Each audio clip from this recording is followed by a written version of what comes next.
Well, thank you very much. It's an honor to have a friend of mine, a very good friend of mine. We've become friends, actually, through the trials and tribulations of everything. Mark Rutte, Secretary-General of NATO, highly respected. Every country, almost every country in Europe. I think you can almost take away the almost pretty soon. No. But they all have great respect for the leader, and he is the leader. And we've had some very good discussions today, and things are going along pretty well as regarding Ukraine, Russia. We thought it would be a little bit easier. That's turned out to be tougher than the Middle East. The Middle East was supposed to be the tough one, and we've solved that puzzle, but this one will get solved also. So I want to just say it's an honor to have you, Mark. Thank you very much. Thank you so much for hosting again. And we were texting, I think it was on the day when you were in Israel and in Egypt, this tremendous success you had under your leadership, bringing peace to the Middle East. Thank you. And then we texted each other and said, and the next big thing has to be Ukraine, Russia. And I want to help, NATO wants to help, my colleagues want to help to basically deliver on your vision of peace in Ukraine. And I really want to thank you for everything you're doing, including breaking the deadlock with Putin, starting the dialogue in February when you came in as president in January, but also for everything you did with NATO, the fact that we are now at this 5%, the huge success in The Hague at the NATO summit, the fact that Europeans are also stepping up when it comes to Ukraine, basically the weapons from the US being delivered to Ukraine, paid for by allies, and the Europeans coming together to discuss how can we sustain Ukraine post the peace deal. All of this is evidence of your leadership of pushing the Europeans and the Canadians to do more, to deliver, and to equalize in spending with the US. So on all of this, and today we will talk more on how we can really bring Ukraine to the next phase and get this terrible war, and all the bloodshed ended. And as you know, we are going to be making a big trip next week. Some of you are going with us. We'll be going to Malaysia, South Korea, and Japan. In South Korea, I'll be meeting with President Xi of China. We'll have a pretty long meeting scheduled. We can work out a lot of our questions and our doubts and our tremendous assets together.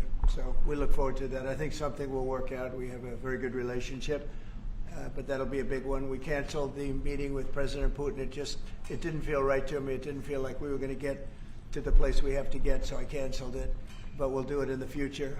But next week we'll be with many of you in those locations that I told you. Then it's back to Washington. So thank you very much, everybody. Yeah, please. Mr. President, can you tell us a little bit about why you're elevating sanctions against Russia right now? I just felt it was time. We've waited a long time. I thought that we'd go long before the Middle East. And Mark, as you know, we did the Middle East +7. So we did 7 different wars from Pakistan and India to so many. Azerbaijan, Armenia. Which they said was impossible to do. All these wars I did, and the one that we have left, we have one left. It'll be 9. We have one left, and I think we'll get that done too. I think we're on our way to getting it done. We have to. Yeah. Mr. President, do you have a timeline for when you think the story is going to be over because of your leadership? No, I don't have a timeline. You can't have in war. It's hard to have a timeline. You know, so many things happen in war. Go ahead. What about Tomahawk missiles? Putin is definitely Well, the problem with the Tomahawk that a lot of people don't know, it'll take a minimum of 6 months, usually a year, to learn how to use them. They're highly complex. So the only way a Tomahawk is going to be shot is if we shot it, and we're not going to do that. But there is a tremendous learning curve with the Tomahawk. It's a very powerful weapon, very accurate weapon, and maybe that's what makes it so complex. But it will take a year. It takes a year of intense training to learn how to use it. And we know how to use it, and we're not going to be teaching other people. It's too far out into the future. Yes, Mr. President. Yes, please. I saw, Mr. President, that you said as recently as yesterday that you still believe that Putin wants to end the war. Yeah, and today I do. You took this step to ratchet the sanctions and put more pressure on him. What else are you going to do to encourage him to get there, or can you explain why you do believe that he wants peace? Yeah, it's a good question. Today is a very big day in terms of what we're doing. Look, these are tremendous sanctions. These are very big. Those are against their 2 big oil companies. And we hope that they won't be on for long. We hope that the war will be settled. We just answered having to do with the various forms of missiles and everything else that we're looking at, but we don't think that's going to be necessary. We would like to see them just take the line that has been formed over quite a long period of time and go and let's go home. Last week they had almost 8,000 soldiers killed. Many Russians were killed last week. Many Ukrainians were killed last week. We think it's ridiculous and would like to have it end. Why do you think you want peace, though? Why do you still believe that? I think they want peace. I think they both want peace at this point. It's been, it's almost 4 years. You're going into 4 years. And if I were president, it never would have started. But yeah, it's time. Mr. President, on the shutdown, do you plan to meet with Democrats before you head to Asia? And if not, why not meet with Democrats? Well, I think it's a shame that it's shut down because we have the greatest economy, as you were saying before. We have the greatest economy in the world right now, by far, the United States. We have almost 18, now it was 17, now it's $18 trillion being poured into our country, and it's no time for shutdowns.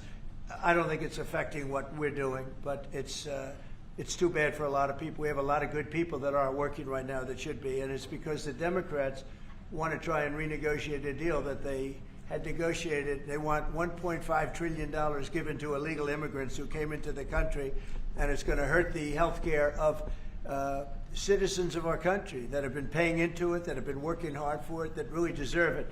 So we're never going to do that. It's not going to happen. And I will tell you, there are a lot of good Democrats that really want to make a deal. And I think all we need is 5 Democrats because we have a great support on the Republican side.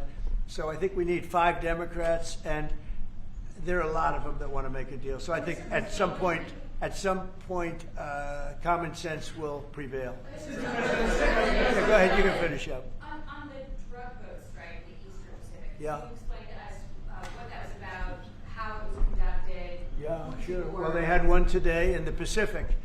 And the way I look at it every time I look, because it is violent, and it is it's amazing that the weaponry, that everyone, they have these boats that go 45, 50 miles an hour in the water. And when you look at the accuracy and the power, look, we have the greatest military in the world. We have the greatest weapons in the world. And you see a little bit of it there. One shot, everyone dead center. And the only way you can't feel bad about it is you realize that you won't feel badly about it, is you realize that every time you see that happen, you're saving 25,000 American lives. Every one of those boats that gets knocked out is saving 25,000 American lives, not to mention the torn up families all over the country. And whenever I see that, I say to myself, I just saved 25,000 lives. I will say that there are very few boats traveling on the water right now. Actually, that includes fishing boats, that includes any other kind of boat. But there are very few boats traveling on the water. So now they'll come in by land to a lesser extent, and they will be hit on land also.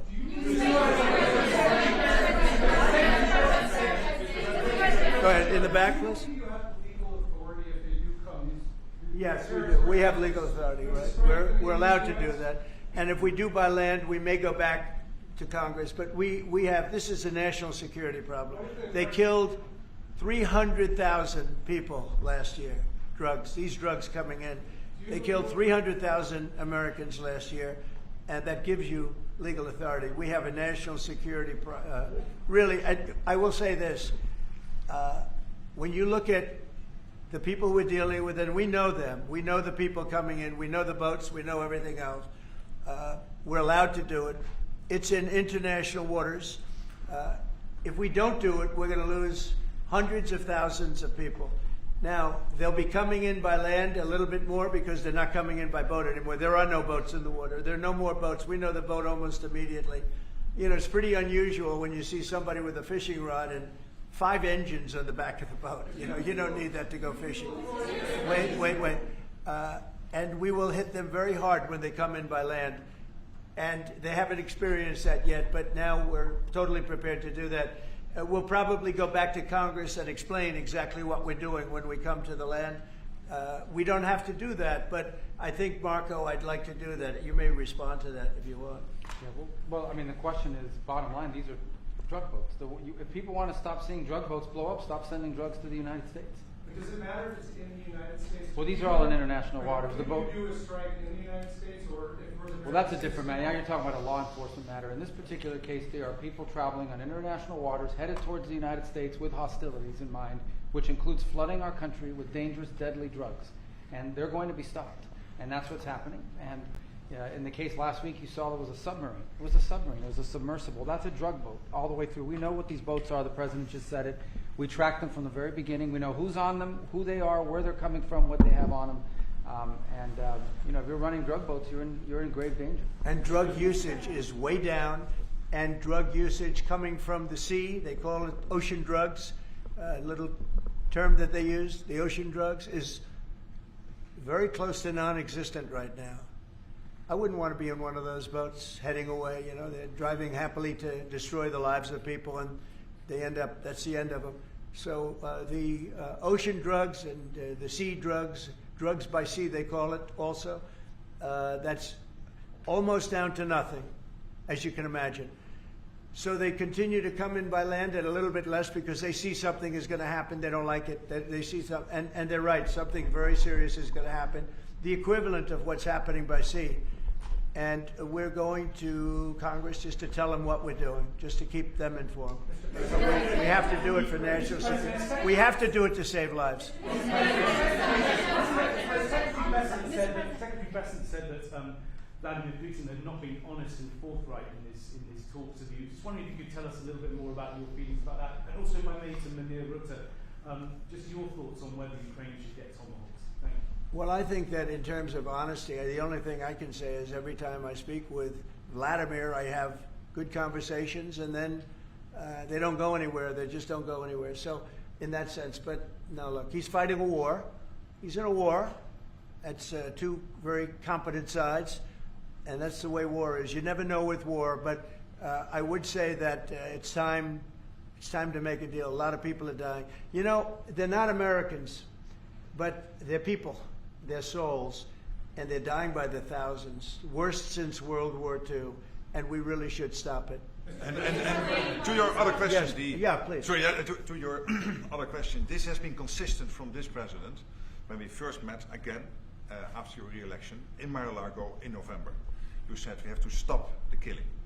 This is close to your heart, and this is your vision. That's why this war needs to end. When it comes to tomahawks or whatever system, it's up to individual nations to decide whatever they want to supply to Ukraine. NATO doesn't take a position, but I can assure you this.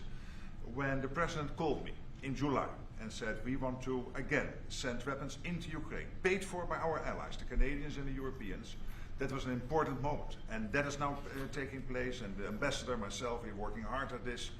Already a couple of $1 billion of weaponry into Ukraine from the US, paid for by allies. So I'm not going to comment on about the tomahawks, but when it comes to the US and all the support for Ukraine, it is there and it is close to the president's heart, and I know this. I will say this, and Mark can say it better than anybody. The European nations and Canada have really pulled together, and it's beyond even that. I mean, it's really beyond that. I was with the Australians, the New Zealanders, Japan. They all. If you want to really add them up, we could really add them up. But NATO, basically, European and Canada, and a lot of other nations, they've really band together. They are not happy about what's happening with Russia and Ukraine. They're not happy at all. Neither am I. Mr. President. Jeff? Sir, just changing this topic slightly, I see you've got the Yeah. model of the White House and the ballroom. Many people were surprised the entire East Wing is being demolished, because you had said initially that the ballroom would just touch or would not. Well, touch certain it. areas What are being, happened? certain areas are being left. We determined that after really a tremendous amount of study with some of the best architects in the world, we determined that really knocking it down, trying to use a little section. The East Wing was not much. There was not much left from the original. It was over the course of 100 years, it was changed. The columns were removed, and it was a much different building. Then a story was added on in 1948, 1949. There was a story added on, which was not particularly nice. And the building was very, very much changed from what it was originally. It was never thought of as being much. It was a very small building. And rather than allowing that to hurt a very expensive, beautiful building that, frankly, they've been after for years. You have that. I brought these along so people could see, but it's, there's a relative Nobody's actually seen anything quite like it. I think it'll be one of the great ballrooms anywhere in the world. It's about $300 million. It's set to do many, many things, including meetings of foreign leaders, including the honoring of foreign leaders. You can see this. This is a plan. If it's got tables so that you honor a foreign leader, we have a proper space. Right now, we have a space that with tables holds about 79 people. And this is a proper kind of a thing. Now, what the White House was doing, as you know, is they were putting tents out on the lawn. This is an interior shot of the ballroom. I think there'll be nothing like it. And it's being paid for 100% by me and some friends of mine, donors to it. The government's paying absolutely nothing. We're also working with the military on it because they want to make sure everything's perfect. And the military is very much involved in this. They want to make sure everything is absolutely beautiful. You can see the kind of interiors that we're talking about. That's an interior of the ballroom. And it's the highest level. And you see it goes beautifully with the White House. I mean, the mix is beautiful.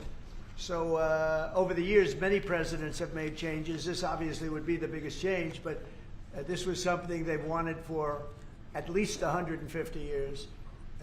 Many of you have gone to the events where they had, as an example, President Xi, or they had, you know, a leader of one of the countries, including the king and the queen from your favorite country, Absolutely. frankly.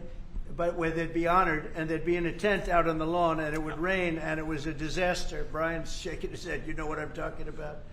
And so I thought I'd bring this out because this is going to be probably the finest ballroom ever built, and we're doing it no cost to the country. It's being put, the money's being put in by me and donors, very great patriots actually, and the spirit on the building of it is amazing.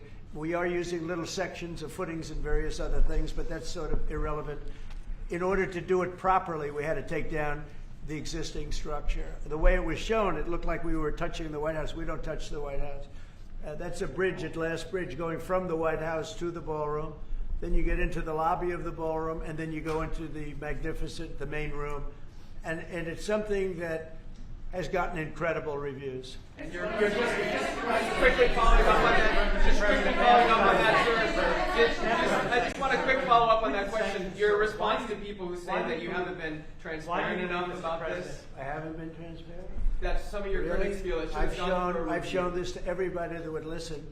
Third-rate reporters didn't see it because they didn't look. You're a third-rate reporter, always have been. So third-rate reporters didn't look, but anybody that asked, these pictures have been in newspapers. They've been all over the place, and you know we're very proud of it. It's gotten great reviews. It's gotten really great reviews. So I think we've been more transparent than anybody's ever been. Some critics. Mr. President, that the sanctions that you're announcing today will push Putin to the. Well, I don't know that they will. I think that they'll certainly have an impact. They're massive sanctions. It's sanctions on oil. The two biggest oil companies, among the biggest in the world, but they're Russian. They do a lot of oil. And hopefully it'll push, hopefully he'll become reasonable, and hopefully Zelensky will be reasonable too. You know, it takes two to tango, as they say, and we're going to find out. They hate each other. These two people hate each other. You know that better than anybody. And it makes it more difficult than it should be. This should be easier to do. But the level of hatred between Zelensky and Putin is very substantial. Could I add one thing? What the president is doing today with these sanctions is putting more pressure, of course, on both parties, in this case on Russia. It's all about changing the calculus, making sure that Putin understands that the president's vision this weekend of having a ceasefire, stop where they are, as you literally said, and that this has to be step one now. And for him to really accept that vision and to come to the table. And then you have to put pressure, and this is exactly what he did today. Along with Europe. I mean, Europe, look, they've actually become friends of mine. I think Yes. all of them. Yeah. We have a very close relationship, and they want to see it end too. They really want to see it end. But I can say they're totally committed. If this went on for 10 more years, Europe is behind them. They just can't let that happen. You can't let what's been going on. Now, it should have never happened. It would have never happened if I were president. But it did happen. I inherited. This was Biden, a man who was, without question, You take a look at the new walkway, the Presidential Walk of Fame, we call it. Biden is the worst president we've ever had, if he was even a president. The people that surrounded that desk made those decisions. But this should have never happened. It wouldn't have happened. But it did happen. I inherited it. We're going to get it ended, hopefully soon. Yes, please. You had a Truth Social post earlier this afternoon talking about a Wall Street Journal report as a fake story. Yeah, It fake. sort of Wall Street Journal is fake. So this- Less fake on financial than it is on gossip. Can you just confirm that my understanding of what's happening is accurate? As I understand it, that story framed it like we had just lifted the U.S. a restriction on intelligence. No, it said that I gave Ukraine permission to shoot missiles deep into Russia. I didn't do that. Second of all, they're not using our missiles. They're using, I think, European missiles or from someplace, but they're not using ours. And what they do, I don't control that. But I do control our missiles. They're not shooting our missiles in. It was a fake story. Wall Street Journal does a lot of fake stories. Thank you so much. The president of Colombia in a recent interview said that if you won't change, he thinks that people should get rid of you. We're talking about now Colombia, the country, not the university. Yes. Go ahead. He said what? He said that if you won't change, then perhaps you need to be gotten rid of. Do you view that as a threat? Well, he's a thug and bad guy. He's a guy that is making a lot of drugs. We've just, as of today, stopped all payments going to Colombia, the country Colombia. Also, the school Colombia. No, we settled. We made a settlement with him. But no, he's a thug, and he's a bad guy, and he's hurt his country very badly. They're doing very poorly, Colombia. They make cocaine. They have cocaine factories. They grow all sorts of crap that's drugs, bad drugs coming into the United States, goes generally through Mexico. And he better watch it or we'll take very serious action against him and his country. His country is, what he has led his country into is a death trap. Please. Has the Secretary-General presented his Ukraine peace plan to you? Are you prepared to be chairman of the board of peace? Oh, there is no Secretary-General peace plan. But I'm here, I really want to correct it because I saw some of that in the media. Of course, many people are thinking how to bring this terrible war to an end and supporting the President in doing that. Why I'm here is to dialogue again with the President how I can be, how NATO, my colleagues and other colleagues in NATO can be of maximum support to get that done. But there is no peace plan on the table. If there is a peace plan, it is what the President said last Friday and Sunday, which is stop where you are. Stop the fighting. This is about NATO. We're a very proud member of NATO. We have a great relationship with the countries of NATO. I think made much better by our visit a few months ago when they agreed to 5% instead of 2% of GDP. That was a big concession. I think that was a concession that 2 years ago nobody would have said, even a year ago. Even 9 months ago, before you were elected. Yeah, they would have said that's not possible. Absolutely. And the difference is they're paying 5% as opposed to not paying 2%. A lot of them weren't paying, with the exception of Spain. I think you're going to have to talk to Spain because they're not. Spain is not a team player. So other than Spain, everybody's 100%. And you could solve the Spain problem very easily, I think, if you want. Yeah, Brian, go ahead. Yeah, go ahead. Then we'll take Brian. Go ahead. The soybean farmers, are they going to be getting support from you soon? Yeah, well, they do. So what's happened, you could say with that, you could say with beef, with all of it. The beef, the ranchers, let's say, who have done a great job, have lost their shirts for many, many years. They've really been decimated. And I helped them a lot. I put tariffs on things coming in to the country, including beef. And that gave them a chance to finally have a decent industry. We are going to be talking to them. They're great people, but they've been hurt for 25, 30 years. They've been losing because other countries have taken advantage of them. And by putting tariffs on, they've been able to make a few dollars. They've been able to have an industry. But I also want to keep the beef prices low. So I'll be talking with the ranchers, and I'll be speaking with a lot of different people, including Scott and Howard, and we'll do something. Because prices are way down in our country. Energy is way down. I think you're going to see $2 gasoline very soon. I see that it's $2.50 in a lot of places, $2.50. We were heading to $5, $6, and $7 if Biden didn't go back to my policy toward the end, you would have seen, but he didn't go back to the full policy, and he missed the most important thing. So we were up to, we were way up. I think you're going to see $2 gasoline. We couldn't even break that number. That's a big difference. The only cost that's really up is beef, and the fake news only wants to talk about beef. And what I did is I made it possible for those people to survive. They're incredible people. But they were being decimated by other countries, and I didn't want that to happen. So prices are way down, groceries are down, everything's down, energy's way down. Even interest rates with a bad chairman of the Fed. He's terrible. He's a fool. But even interest rates are down. So our country has never done better. We're going to take in, I think, $21 trillion this year. No country has ever taken in more than 3. And we're going to take in $21 trillion of investments because of the tariffs. If we didn't have tariffs, we would be a mess. We would be a national security problem. And we've done a job. So I'm very happy about that. We're going to do something very quickly and easily on beef to get it down. The ranchers understand that. They're so happy for what I've done. I saved them. I don't think you'd have any beef in this country if I didn't do that. So we're very proud of that. Yeah, Brian? Yes, sir. Yesterday in Los Angeles, immigration officials were attacked by some protesters. Yeah, sure. In an attempt to arrest an illegal alien. Gavin Newsom, other Democrats have used very aggressive language in terms of how to address ICE agents out in the field. Is there any responsibility that we can place on Gavin Newsom and other elected officials for using such aggressive language? Well, Gavin has to be careful. Remember that when I first came in, they had a terrible riot in Los Angeles. They had the fires, which shouldn't have happened. They didn't have the water for the fires. They should have had the water coming in from the Pacific Northwest. They didn't have the waters. They didn't have water in the hydrants or the sprinklers. So they had the fires, and then they had the riot.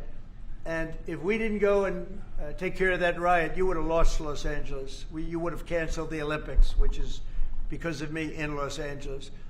And the police commissioner, the head of the police, said, if the president didn't come in, we would have lost Los Angeles. We did not have the capability of taking care of it. And he said it very strongly. And we did a great job. And within a week, it was all done. Within one day, it was done. But within a week, it was all done. And then they go back to their normal practice of weakness, of not taking care of criminals, meaning taking care of putting them in jails where they should be. Washington, D.C., and you all are the best people for that, because Washington, D.C. is now one of the safest cities. It was one of the most dangerous cities in the country. Now Washington, D.C., believe it or not, I'm embarrassed to say it in front of you, but Washington, D.C. went from one of the worst, most dangerous cities to, you can walk down the street, you can send your child to meet you at a location. Your child is going to be fine. We have a very, very safe city, one of the safest, and very proud of that. Memphis, by the way, is coming along fantastically. We're in Memphis right now. We had the FBI in Chicago. We're doing things. We haven't served Chicago yet. When we do, Chicago will be very quickly a very, very safe city. But if you look at what's happening in Memphis, it's great. But you got to look at Washington. People are coming up to me. People that work in the White House are saying, "Thank you, sir," and I immediately know what they're thanking me about. It's thanking. They can walk to work. They would never walk to work a year ago. They can walk into work and they feel safe and secure, and it's beautiful. And I'll tell you what, it's really an honor to add that great ballroom to the structures in Washington. It's going to be one of the great ballrooms of the world, and I think it's going to be something you're all going to be very proud of. As it relates to your meeting that's coming up with President Xi, what do you hope comes out of that meeting? What deliverables? I think we'll make a deal. I think we're going to make a deal on the rare earth is the least of it. Look, the tariffs are much more powerful than the rare earth. The rare earth is a disturbance, but there's a lot of rare earth around. I'll tell you, I've had more calls on rare earth. We've got it. Everybody's. We'll make a deal on, I think, everything. I think we're going to make a deal on soybeans and the farmers. I think we're going to make a deal on maybe even nuclear. President Putin in his call mentioned to me about nuclear, where we do a de-escalation, and I'm fine with that. I think it's good. I think it's a very appropriate thing.